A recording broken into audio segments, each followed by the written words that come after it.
భద్రాచలం వద్ద గోదావరి నదికి రెండవ ప్రమాద హెచ్చరిక జారీ అయిన నేపథ్యంలో జిల్లా కలెక్టర్ అంకిత్, జిల్లా ఎస్పీ రోహిత్ రాజు భద్రాచలం వద్ద గోదావరి వరద పరిస్థితులను క్షేత్రస్థాయిలో పరిశీలించారు. మొదట విస్తా కాంప్లెక్స్ లూయస్ వద్ద వరద నీటి పారుదల పరిస్థితి, మోటార్ల పనితీరును ఇరిగేషన్ అధికారులను అడిగి తెలుసుకున్నారు.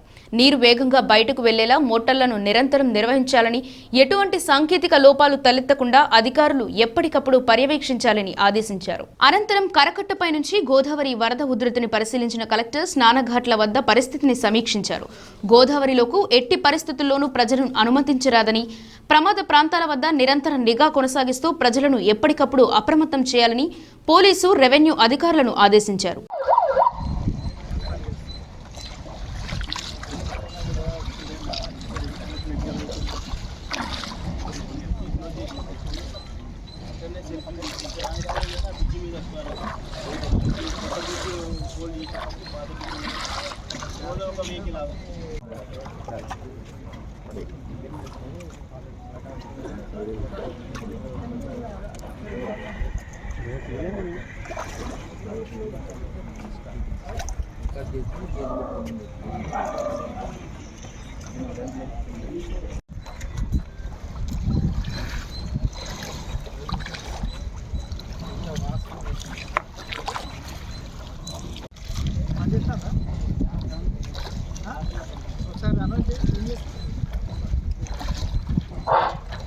సార్ వాటర్ పెరిగినంత లోనికి వెళ్ళగలదు సార్ అని చెప్పండి.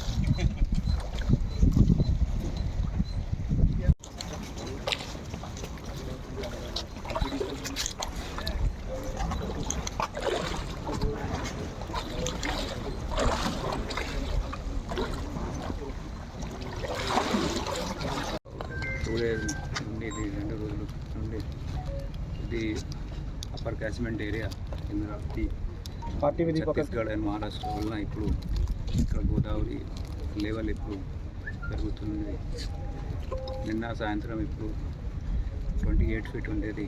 సో ఇప్పుడే అన్ని సంబంధించి డిపార్ట్మెంట్స్కి, పోలీస్, ఇరిగేషన్ సంబంధించి ఇతర ఇరిగేషన్ ఇంజనీరింగ్ డిపార్ట్మెంట్స్కి, రెవెన్యూ శాఖకి అందరికీ ఒక టెలికాన్ఫరెన్స్ కండక్ట్ చేసి ఇన్స్ట్రక్షన్స్ ఇవ్వడం జరిగింది. హెడ్ క్వార్టర్ మెయింటైన్ చేయాలి. తర్వాత ఈరోజు మార్నింగ్లో 10 గంటలకి 10:14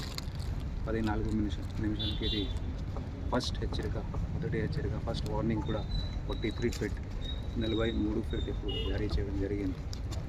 తర్వాత ఇప్పుడు కొంచెం ఇప్పుడు రెయిన్ఫాల్ ఇక్కడ లేదు కాబట్టి పైనుండి వచ్చిన వాటర్ వలన ఇప్పుడు జస్ట్ 5 మినిట్స్ క్రితం సెకండ్ వార్నింగ్ కూడా ఇవ్వడం జరిగింది 48 ఫీట్లు. థర్డ్ వార్నింగ్ ఉంటుంది 53 ఫీట్లు. అది మనం ఇప్పుడు అందరూ ఇప్పుడు సతర్కంగా ఉండాలనుకుంటున్నాము. సో అలాగే ఇప్పుడు ఈ పరిస్థితి మనం మానిటర్ చేస్తున్నాము.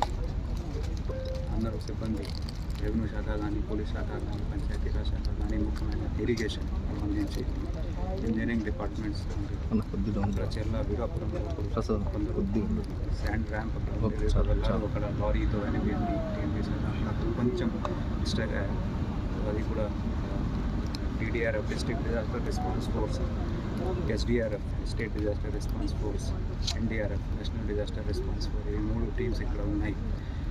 NDRF వాళ్ళు ఇప్పుడు జూన్ 23 నుండి ఇక్కడే ఉన్నారు. జూన్ 23 నుండి 36 మంది ఫుల్ బటాలియన్ ఇక్కడ ఉంటుంది.